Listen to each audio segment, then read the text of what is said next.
it's all happening so fast. Okay, let's play this.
Good, you didn't hear me say some dumb things. I said some things that it's better for me to... It's a second try, you know? Yes, okay. So, it's working. So, welcome to my birthday. I said happy birthday earlier, like it was your birthday, but it's my birthday. Anyway, this is not about me, this is about you guys. I have zero plan. I just want to hang out and just hear about life and what you guys are up to and what guitar questions you have. What things are confusing to you about buying guitars, selling guitars? What are things that get you hung up or stressed out? Just want to answer some questions for a little bit before I call it for the day and go hang out with friends and just, yeah, celebrate being 34. Yes, audio now. Yeah, you know, my bad.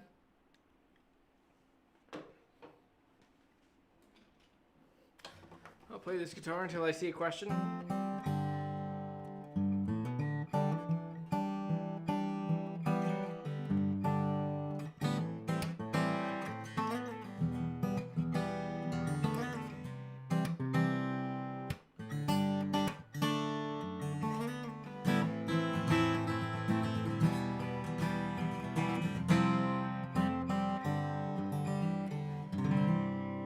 So yeah, what are y'all up to today?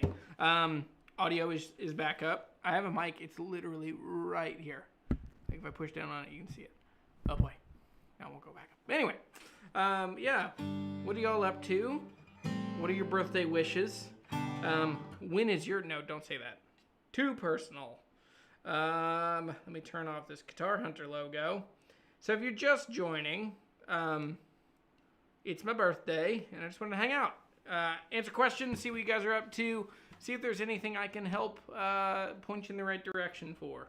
And then I can just kind of give some general, I don't know, updates, whatever. Okay, so here's one. Carmine says, hey Jeremy, happy birthday, dude. I'm a tailor, reading, it's difficult. I went to public school. I have never been a Taylor fan until now.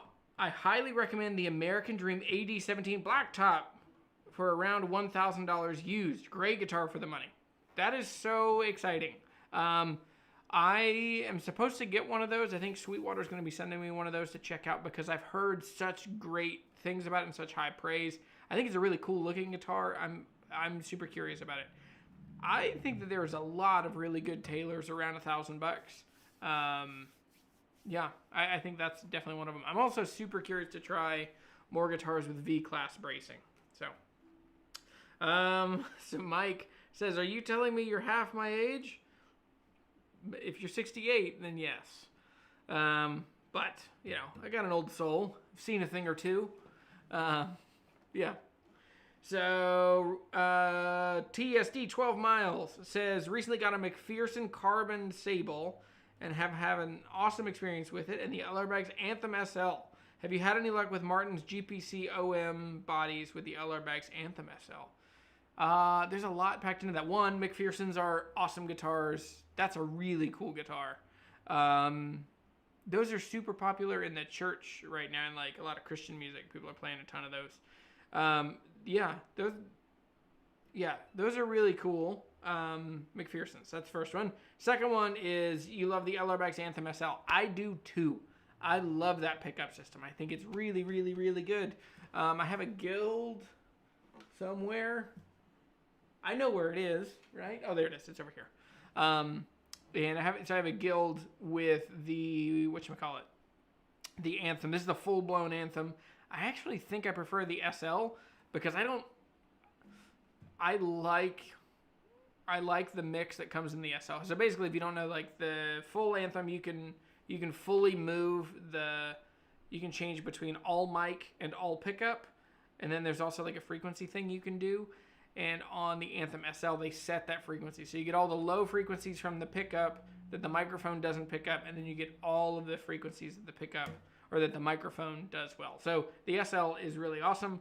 And then the last question is, have I experienced any of the Martin, the GPCs with the GPC or the OM body styles with the LR Bag's Anthem? I haven't. There's a whole series of Martins that I'm just not that into. Like, I don't really care for the Grand Performing series. The GPC, I don't like cutaways. It just, like, Taylor makes that guitar way better. So I'm not into that.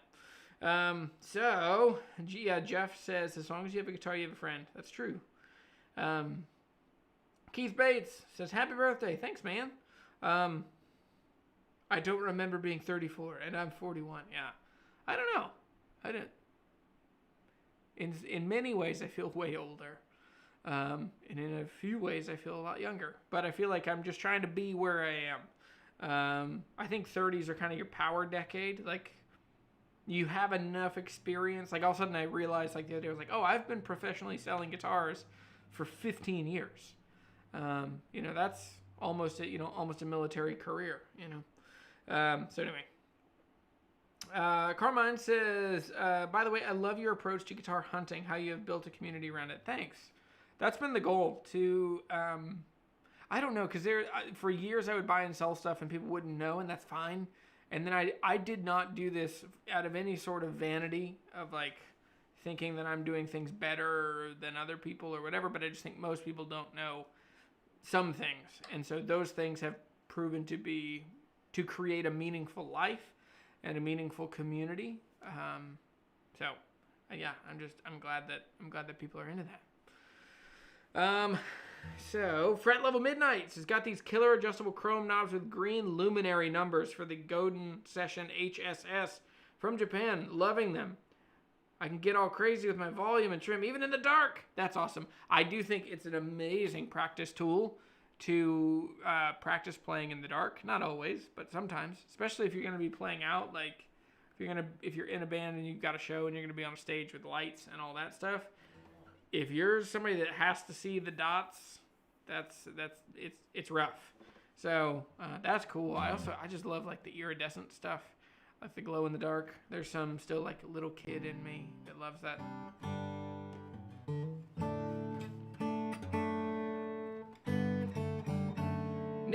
Neil Pritchard says, happy birthday from Liverpool. Have you ever heard or played of Auden acoustic guitars? Acoustic range from the UK, builder Gordon Smith. Excellent guitars. I've heard of them. I've never seen one. And then Mike says, do you have an email address for your channel? I need to fix this. I'm cheap. I don't want to spend the $5 extra to get like hi@jeremysheppard.com. So you can do jeremy@jeremysheppard.com, JeremySheppard.com, Jeremy@jeremysheppard. Don't make me regret putting my email on the internet. But yeah, send me an email. Let's hang. So Auden guitars. I've heard of them. I've never seen one. I was talking to the guys over at Duncan Africa, to Duncan Guitars today. They're based in Canada. The guitars are built in Uganda, and they are tied to a nonprofit that is committed to giving people valid, good-paying work that leaves dignity for for guitar builders and helps them, like, pays them a good living wage. So super excited about working with those guys. And yeah, there are so many cool guitar companies, and I'd love to feature all of them. But I'm trying to be really selective about who I jump in with.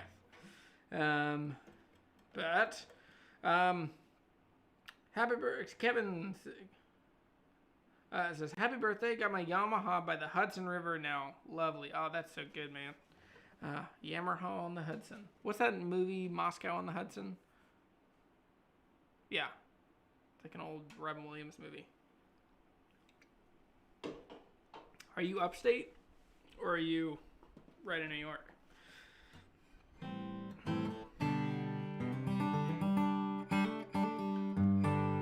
If you're curious, this is 1961 Gibson J45.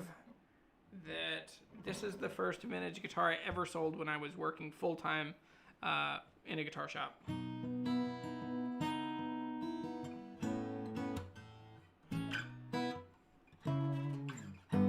I just filmed a video on it, just restrung it. And then my wife said, like, hey, are you going to do anything live for your birthday? I was like, I guess so. I'm doing it now.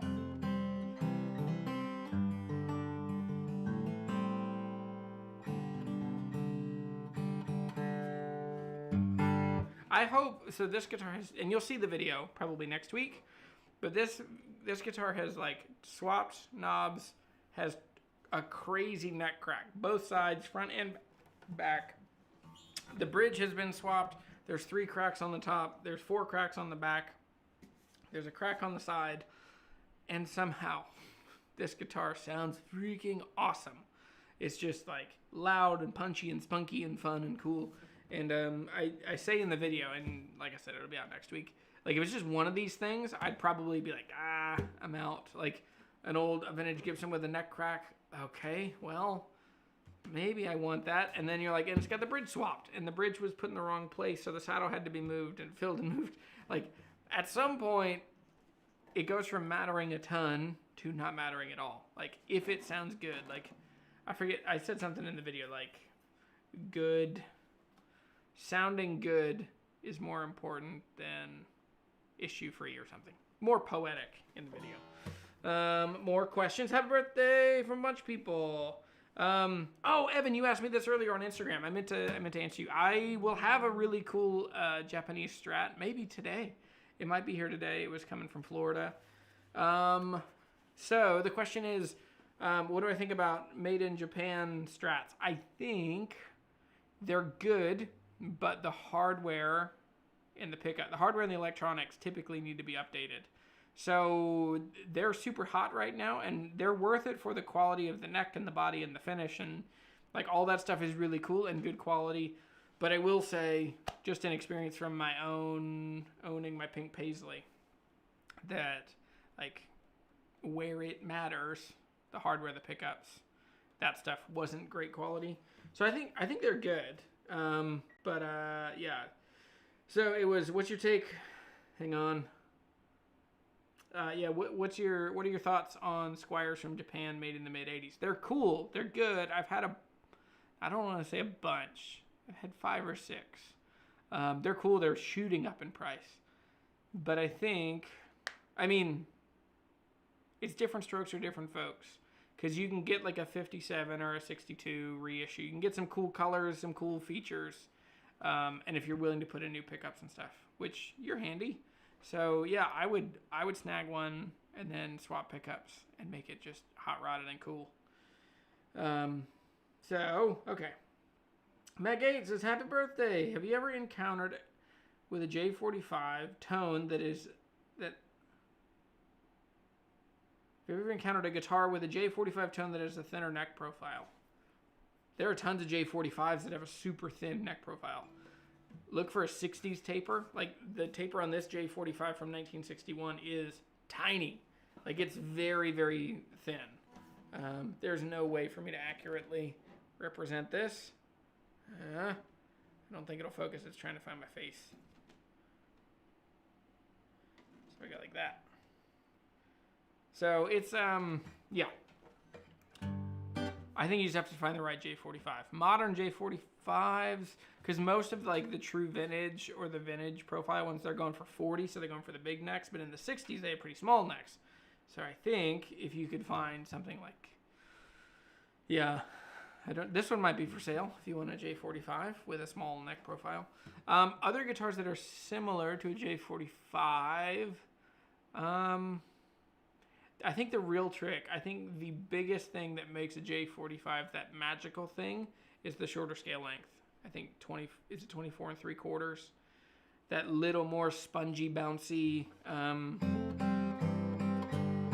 that shorter scale length, the strings have a little less tension. So maybe you could find something similar to that. Shorter scale length, mahogany back and sides. Yeah, let me know how it goes. Yeah, I am having a great birthday. I woke up to breakfast in bed. My kids made sausage gravy and biscuits, and it was wonderful. And then I opened presents, and I realized that I'd asked for like really nerdy things, and my wife like didn't give me those things. I was like, I need a nose hair trimmer, and I need, it was just like super utilitarian things. I'm not great at saying like what I need. And like I just kind of suffer for a long time through like blown out old flip-flops until my wife is like, no, we're going to get you good shoes. And so I'm very thankful. My wife takes really good care of me. But yeah, so so that was, hope you're having a good birthday. Evan says, do necks change or are they usually slim C? Necks on what? Sorry. I bet we're talking about, yes, even on the same models, like look at D18s, necks have changed a ton throughout the years. They're all kind of different. You get generally, like broad speaking, like for 8 or 10 years, they were about the same, but they definitely change a bunch. Do necks change or are they usually slim C? Oh, on the Japanese ones, of course, that's what we're talking about. They're all about the same. And they're pretty slim. They're a C shape. I'm trying to think. I have had a 57. I've had a Strat. What was the thing I bought from Mark? Mark is in here sometime. Mark Dugan, if you're in here. I bought some guitar from him years ago. No, I sold it to him. That's what it was. The Strat Plus. It wasn't Strat Plus. But it had a Kaler locking trim on it.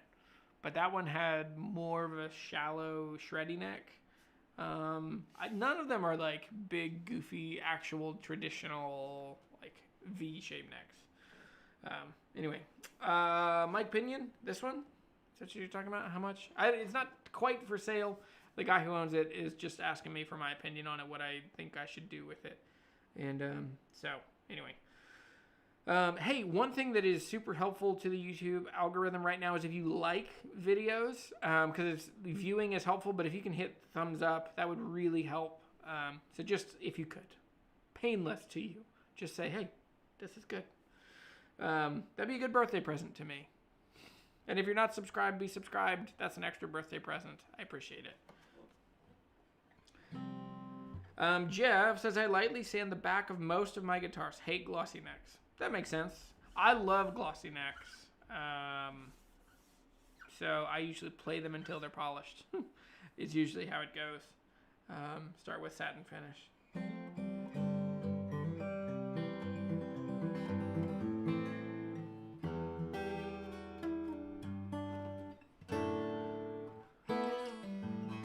I know fret level. So they actually asked and I passed because it's like a little vulgar or unrelated. Somewhere between vulgar and unrelated for me. Smash that like button. Oh, wow. Yeah. There were 2 of you a minute ago. Now there's 15. So that's great.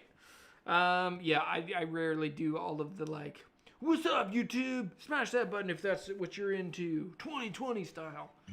I guess that's Peter McKinnon. I like Peter.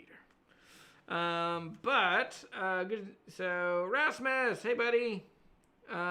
Jeff sands the necks on his guitar Fret Level Midnight says I need a Manscaped sponsorship. Cool guitar. Sorry for the scattered comments. That's fine. No worries. Yeah. Just toss at the end of the videos. F it. Yeah, I think because they also it's also like so I'm a normal person who just makes guitar videos, and I'm very fortunate that I'm able to take care of my family with this. Now it does need to grow, and I need to like do more, sell more guitars, and find ways to bring value in exchange for some money to take care of my family and blah blah blah. But there are things that I just have passed on. So some of them are like certain companies want way more review. Like they want to see the video beforehand. They want to approve what I say, or they want to give me a script. And that's just not been that's just not been my thing. But yeah, for sponsorships, you have to put something about it within the first 7 to 10 seconds. Yeah, and there's that. There's like to keep the sponsor happy, but then there's also on the back end, just letting people know that they're sponsored content. It's a weird thing. I would love to get. That's where like I really want to grow my patron following. This is like so. Philip McKnight from Know Your Gear called me a couple months ago. It was awesome. Kind of out of nowhere, just called and had really kind things to say. And he gave me some advice. And his big thing is like try and grow your following more than you're trying to win new sponsors. Because for him, he wants to be able to say what he wants to say, and he wants to kind of just be who he is. And and he and I are very different people, very different personalities. But I think he's right on with that. So I've had some companies that have been like, oh, can we sponsor your live show? But it's certain companies that would then hem me in to where I wouldn't be able to, like one of them was a string company. And while I love those strings, I also really like Scott from String Joy, and I like other companies. And so to me, I'm like, I don't want to feel like I have to say good things about somebody just because they're giving me a couple $100 a month. So anyway, trying to figure it out. And I thank y'all for bearing with me. It is amazing to me. Like when I look back like 5 years at where my YouTube channel started was literally me like taking a camera with me on a day that I bought an OM28 and it was super cool. Actually, 00028, and it was Brazilian, and it kind of came out of nowhere. It's like, you know how somebody, if you've been buying guitars for a while, you've probably had this. Like somebody at church was like, "Oh, my dad has an old guitar in the closet. I'll bring it so you can check it out." And I'm like, okay. And 10 times out of 10, it's like an old Johnson or a Yamaha, or just it's not a super exciting guitar. And then this guy showed up, and I knew what it was from the case. I was like, oh my gosh, that's a 60s triple O or OM from Martin. And then he opened the case, and it's just beautiful, inky Brazilian rosewood. And so I needed a neck reset, but other than that, it was in really good shape. But that was my first video, was me saying like, hey, I'm buying a guitar today. And I gave some, like, it's funny, that video is just way too long. And anyway, it's my first video. But that video kind of took off, and I was like, oh, okay, I'll do more videos. I don't want to say I like wandered into this, but it was just not what I thought. Because I thought that I would always be I was in sales forever, and I really like sales. I like complicated techie sales. And then somewhere along the way, my just like side hobby and hustle and fire in my belly for acoustic and electric guitars took off. So, yeah.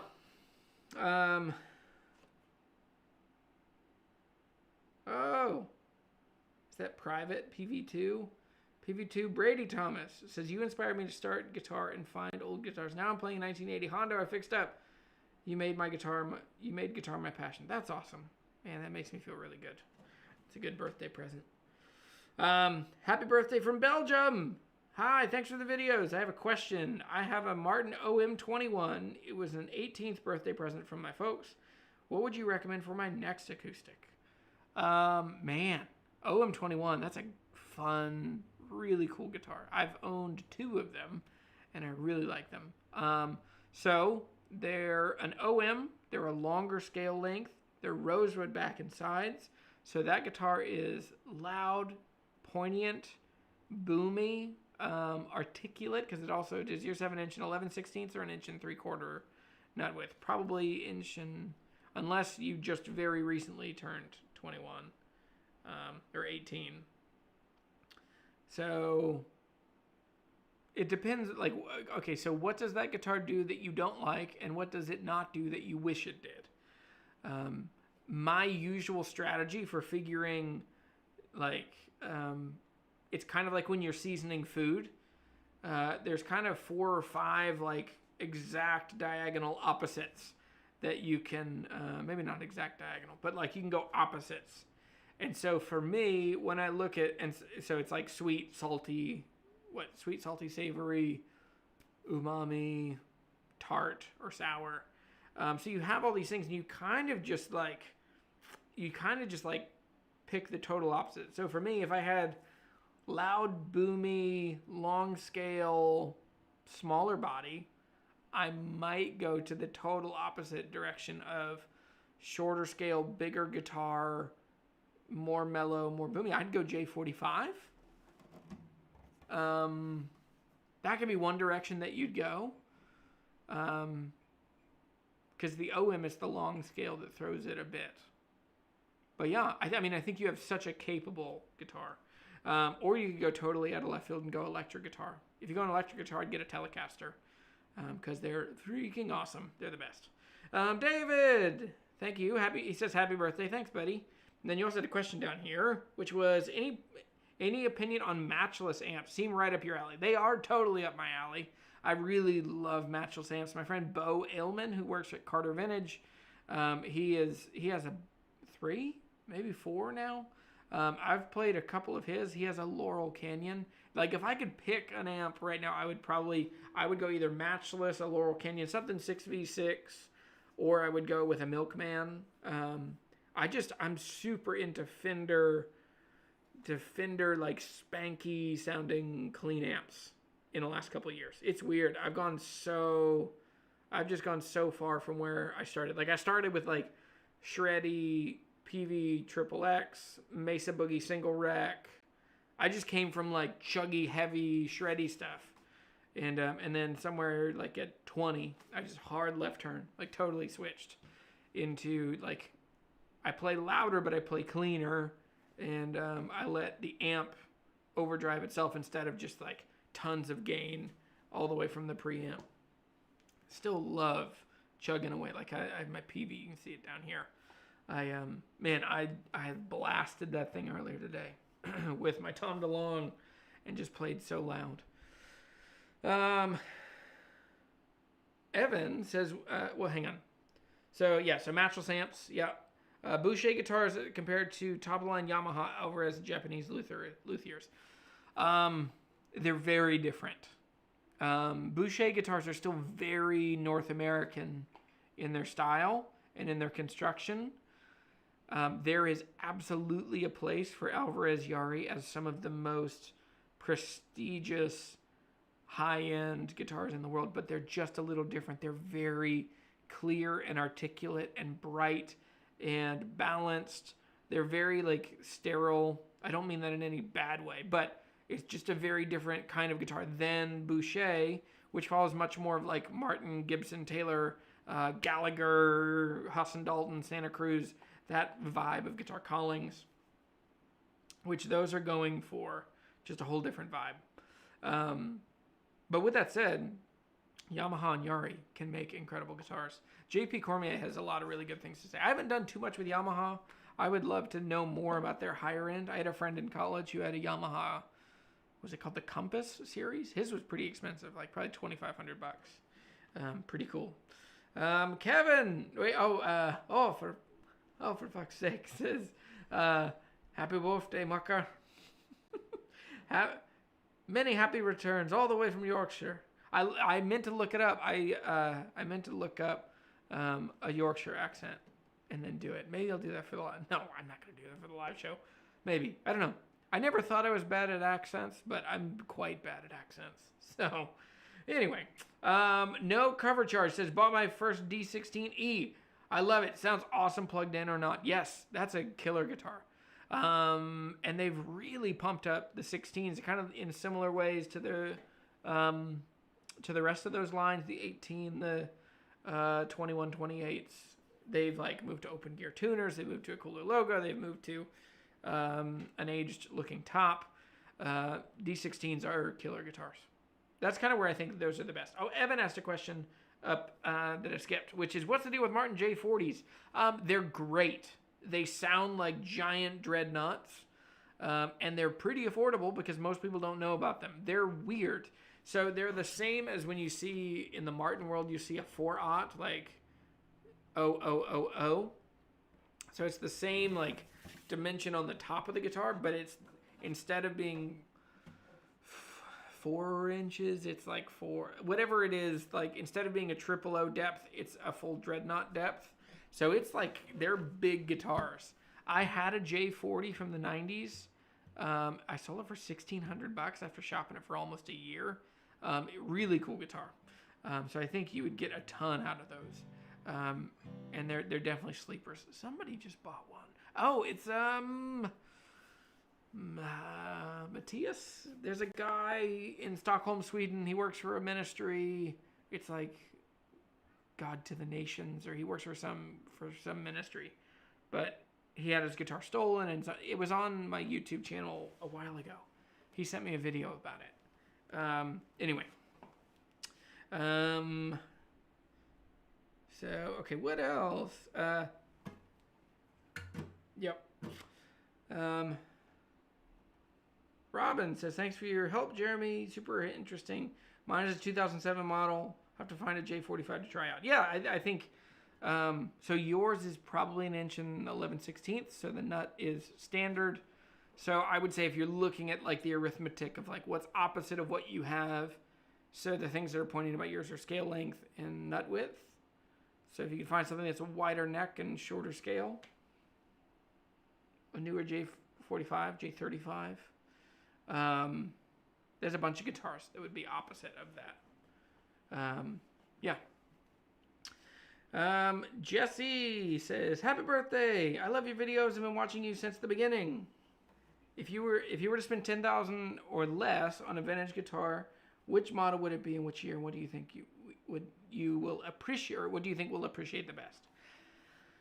There are two guitars immediately that if I like think about what guitar would I buy, the first one would be a 50s Martin 00018.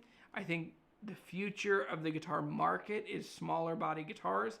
I think the most value you can get in vintage guitars are smaller bodies because dreadnoughts always bring a lot more money than the 000s, 00s. So I think a 00018 from the 50s, maybe the 40s, that'd be really hard to find under 10 grand unless it's got some real issues. Other guitars that I think would be really, like just for me personally, that would be my favorite that I would want to own is a Gibson Country and Western from the mid-50s. Just super like honky-tonk Western split trapezoid inlays, like very similar to this guitar, but natural top instead of sunburst, wider neck, and then the split trapezoid inlays, and then that cool sticker inside with like the rope pattern on it. That would be my thing. Yeah, from the 50s. And those I would still have plenty of money left over. Those are $5,500, $6,000. So yeah, I would get that, and then I would get, I don't know, a matchless. That's a fun question. Yeah, so Fret Level Midnight says, saw you finally got a Morning Glory and the red remote. Now you should look at the Nobles ODR1, the orange compressor, optical compressor, and the LPD pedals like the 68 or the 87. Okay, I'm into that. Could you, if you follow me on Instagram, could you comment or message me those so I will remember them? I will forget, and then I will not come back to this video, but I want to remember those. So help me remember. Yes, I freaking love the Morning Glory. It is so fun. I think it's just, I don't dislike tube screamers, but I think I just got tired of tube screamers. I just need a quick reprieve. And so with these, man, they're just super fun. And this one, it's like, it's fun and bitey and like squashy, when you do just the regular overdrive, and then you can bump into it with the red remote. So basically, it's an overdrive pedal, and it's got an extension that you can use a red remote, which basically allows you to activate. There's 2 different gain stages, which if you didn't have the red remote, you just have to bend over and flick it with your finger or whatever. But this makes it to where you basically have like a drive and more drive. So if you set up your pedal board and you set up your amp so you have like, I like the tone, like I'm at the edge of breakup, or I'm like in a good clean on the amp, and then I can kick it in and get an overdrive tone, and then when I really want to go just full on, I can go all the way to the red drive. Anyway, love it. Super cool. I'm super interested in the optical compressor. That sounds really cool. Rob Baker says, do you think there is any likelihood of appreciation of value for a 2014 OM42? I have one, but I barely play and often think of selling it, but I'd hold on to it if appreciation is likely. Appreciation is likely, but appreciation happens slowly. So if it's 2014, it's going to be a while. I think right now, you look at, there are certain players that have played OM42s and people want to be like them. So if you look at like John Mayer's played some OM42s. Who else? They're just a very pretty guitar, very ornate. So anyway, I think you get out right now, because right now is probably the best time you're going to have in the next while, because so many people have, like Uncle Joe money and like stimulus money. And because of COVID and, the pandemic, people have stayed home a lot more, and they've, instead of invested money, people are spending a lot more money right now on things that make them happy. And guitars are pretty well in that list of things that make people happy. So I think good pictures, good description, you should be able to sell it, especially if you're in New Jersey. I'm sure you'd find somebody that'll fork out some big bucks. You probably, I think for that guitar to appreciate, you're going to need 30 years. It to be 30 years old. So you're what, 7 now? Yeah, you got a minute before it'll really be that crazy. So Jesse got an Orangewood Oliver, Breedlove Companion, and a backpacker, so nothing overlaps. But I really want a tailored GT. If I play it over the others, what should become of my old pals? Please help. I don't like the backpacker. I just don't like how they sound. I don't like how they play. I would move that and get some money out of it.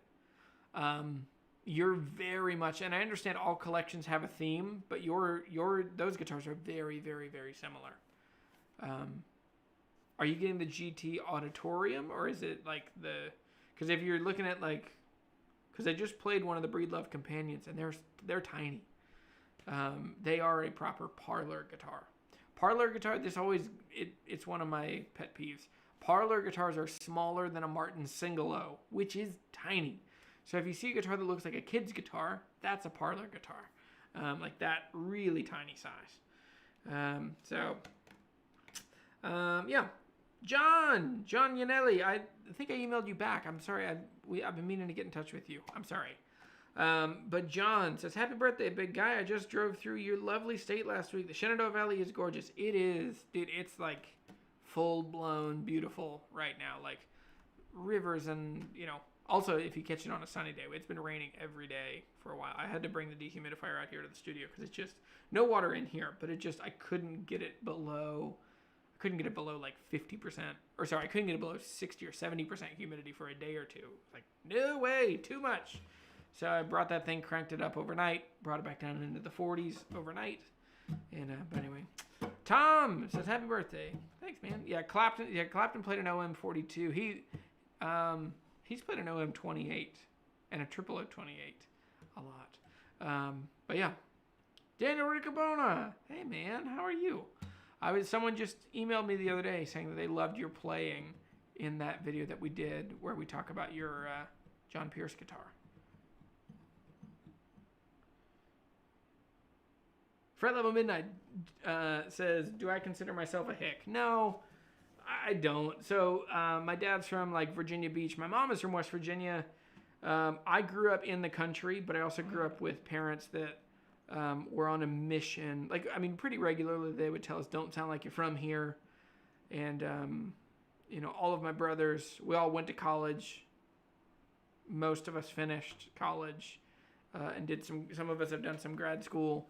So I'm not a hick. I have a deep appreciation for like country and rural life and people. But yeah, I'm not a hick. But I find myself more and more like, I remember like I was out of college. I was like in my mid-20s, and my friends, like on our days off, we'd like get inner tubes and a cooler of beer and float down the river. And I was like, oh my gosh, the things that the redneck dudes did in high school are actually super fun. And so yeah, not a hick, but that's funny. Yeah, you're not talking trash. I know. That's awesome. So Rasmus says, is there a 160E like Gibson but with a solid top? I don't. Wait, is the Epiphone one not a solid top? I would think that one would be solid, but I don't know. So that one, it's a cool guitar, and it's like super popular because John Lennon played it, but that guitar, and then you look at like the D18E that Kurt Cobain played, they are 100% like a, what do you call it? Like a stop measure. They are a solution to a problem that we have since fixed the problem and the solution. So they are acoustic guitars that needed electric guitar pickups, and they just, so anyway. What'd you say? Not educated, just, Southern. Yeah. Yeah. I mean, I identify way more with like the blue collar world. Just being a business owner, all of my friends are business owners, and like, a couple guys are now like financial planners and stuff. But for the most part, like most of my tribe is mechanics, sculptors, carpenters, and then some like furniture builders. Yeah, I just feel I'm way more in that kind of crowd, I think. Yeah. So,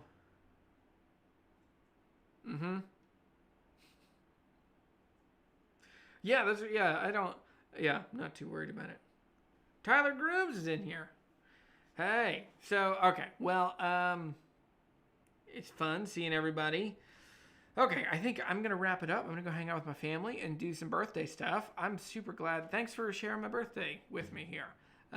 It's been super fun. I'll answer one more question. So Jesse says, what do you say is the best vintage Martin D28s would you say that the best vintage Martin D28s are just basically when they were starting to sound like D18s? I don't get that question. I don't understand that question.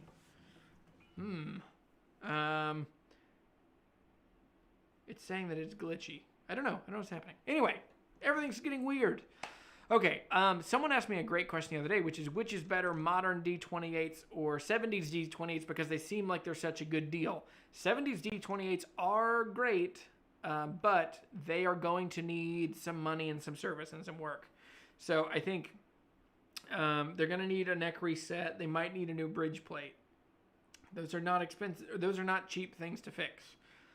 So, you might get it for $1,400, but you're going to have to spend $500 to $800 to get the other two things fixed. And then you're going to need a new nut and a new saddle. So, 70s D28. I mean, the reality to me is that from 2017 on, Martin D28s are the best they've ever been. I think they are probably even better than the 30s and 40s.